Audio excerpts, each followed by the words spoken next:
Once upon a time, oh, many, many years ago, as time is calculated by men, there was in paradise a most miserable, thoroughly unhappy, and utterly dejected cherub, who was known throughout heaven as the littlest angel.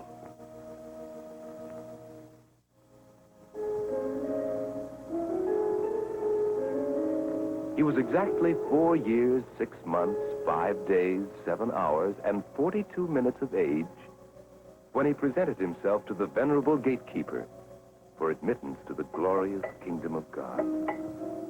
Standing defiantly, with his short brown legs wide apart, the littlest angel tried to pretend that he wasn't at all afraid.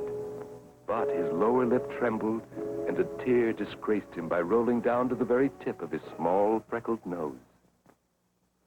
But that wasn't all. While the kindly gatekeeper was entering the name in his great book, the littlest angel, having left home as usual without a handkerchief, endeavored to hide the telltale evidence by snuffing, which so unnerved the good gatekeeper that he did something he had never done before in all eternity. He blotted the page. From that moment on, the littlest angel became the despair of all the heavenly hosts.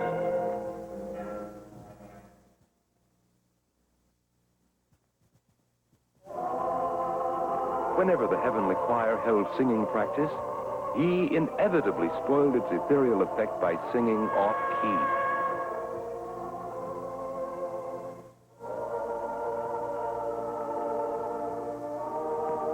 And at nightly prayers, the littlest angel always arrived late, knocking everyone's wings askew as he darted into his place. Besides, the general appearance of the littlest angel was even worse than his deportment.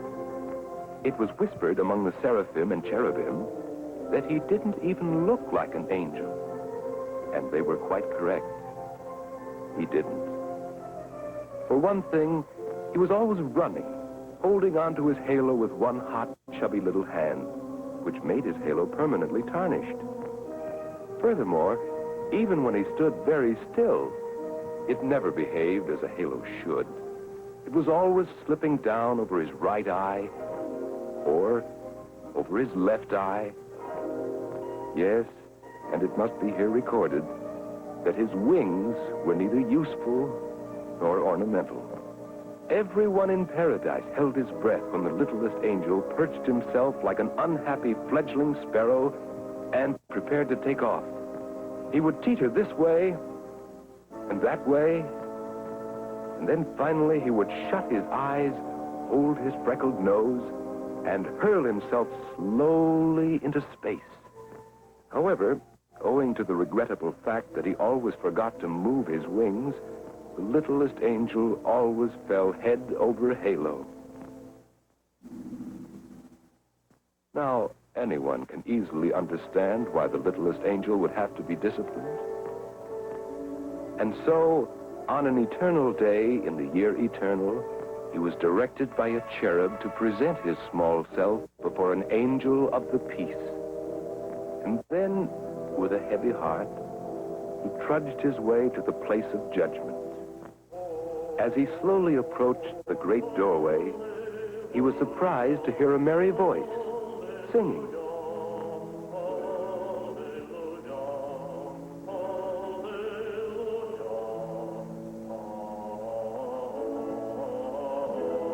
The littlest angel breathed upon his halo, then polished it upon his almost clean robe, and then tiptoed in. The singer, who is known as the understanding angel, looked down at the small culprit, and the littlest angel instantly tried to make himself invisible, very much like a snapping turtle. At that, the singer laughed and said, "Oh, so you're the one who's been making heaven so unheavenly. Come here, cherub, and tell me all about it." The littlest angel ventured a furtive look, first one eye, and then the other eye. Suddenly, almost before he knew it, He was explaining how very difficult it was for a boy who suddenly finds himself transformed into an angel. Yes, said the understanding angel. But what was this talk about swinging on the golden gates? Well, he had, you recall, swung once. Well, twice. Oh, all right then. He'd swung 3 times on the golden gates. But that was just for something to do. That was the whole trouble. There wasn't anything for a small angel to do. And he was very homesick. Oh, not that paradise wasn't beautiful. But the earth was beautiful too. Wasn't it created by God himself? Why, said the littlest angel, there were trees to climb, and brooks to fish, and caves to play at pirate chief, and the swimming hole, and sun, and rain, and dark, and dawn, and the thick brown dust so soft and warm beneath your feet. The understanding angel smiled an understanding smile. Then he asked the littlest angel what would make him most happy in paradise. The cherub thought for a moment and whispered in his ear, "There's a box. I left it under my bed back home. If only I could have that." "You shall have it," he promised. And at once, he dispatched fleet-winged heavenly messengers to bring the box from earth to paradise. And then, in all those timeless days that followed, everyone wondered at the great change in the littlest angel. Among all the cherubs in God's kingdom, he was the most happy. His conduct was above the slightest reproach. His halo was always on straight. His robe was clean. And on excursions to Elysian fields, it could be said, and truly said, that he flew like an angel. Then it came to pass that glorious tidings spread through paradise. Jesus, the Son of God, was to be born of Mary in Bethlehem. The angels rejoiced, and their voices were lifted to herald the coming of the Christ child. The angels and archangels, the seraphim and cherubim, the gatekeeper, the wingmaker, yes, and even the halo smith, put aside their usual tasks to prepare their gifts for the blessed infant. All but the littlest angel. He sat himself down on the topmost step of the golden stairs and meditated. What kind of gift could he offer to the child of God? First, he dreamed of composing a lyric hymn of adoration.